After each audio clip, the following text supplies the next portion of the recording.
From Marlborough House, where died Queen Mary, march the massed bands of the Brigade of Guards in the solemn procession that takes her on the first stage of her last journey from London.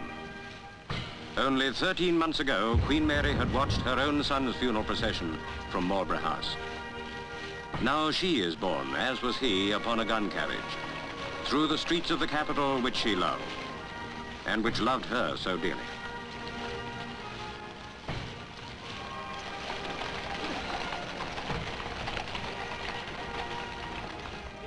Behind the cortege march the four dukes, Edinburgh, Windsor, Gloucester and Kent. Two of her sons, a grandson, and the husband of her granddaughter, our Queen. With measured tread, the procession passes the stands built for Coronation Day, the day we had all hoped might be a climax in the twilight of her life.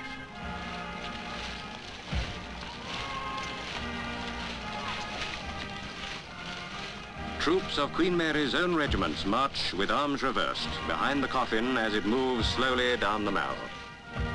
Along this royal road, Her Majesty journeyed many times from Buckingham Palace when it was her home during a reign of 25 years as Queen.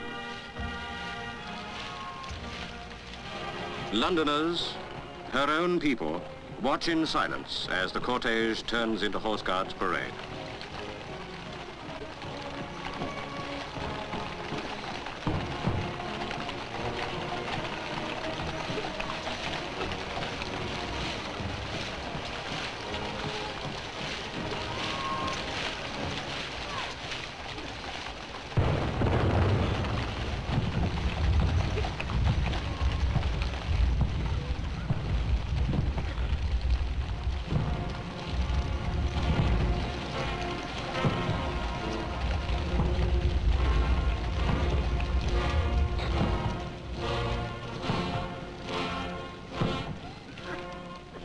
High above London, flags fly at half-mast in salute to the great lady who was ever a queen in the long and often tragic years through which she lived.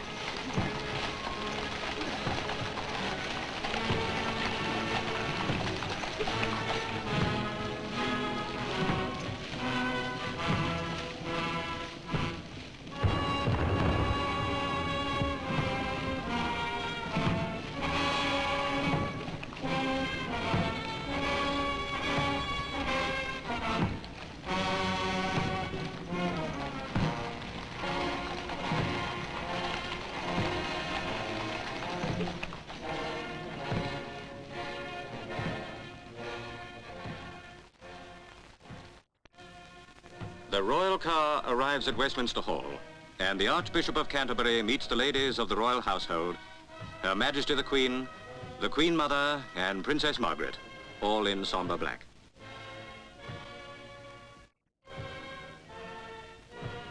A wreath of golden roses, white carnations, and lilies of the valley, a tribute from the Queen, rests upon the coffin draped with Queen Mary's standard. In the shadow of Big Ben, the cortege enters the gates of Westminster Palace and moves across the square to Westminster Hall. The coffin bright with the colors of a queen on a grey afternoon in March. The 6 black horses drawing the gun carriage come to a halt before the entrance to Westminster Hall.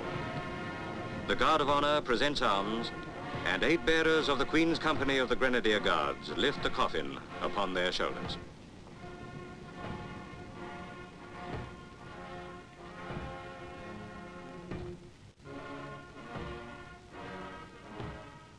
Within Westminster Hall, a service, simple as she would have wished, is held.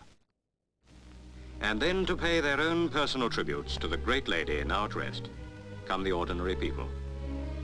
In their thousands they gather in a queue a mile long. The people of London, the people of her country.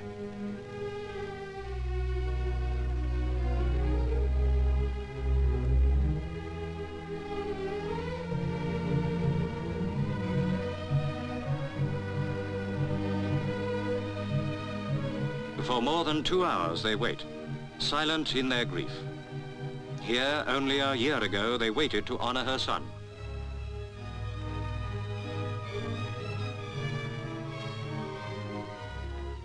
Within the great hall, Queen Mary lies, peaceful in her sleep.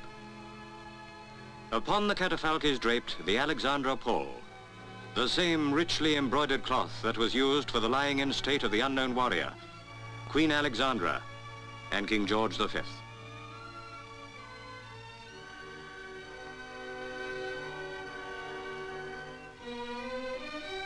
At each corner of the purple-covered steps stand gentlemen-at-arms and yeomen of the guard as sentinels, keeping a vigil through night and day.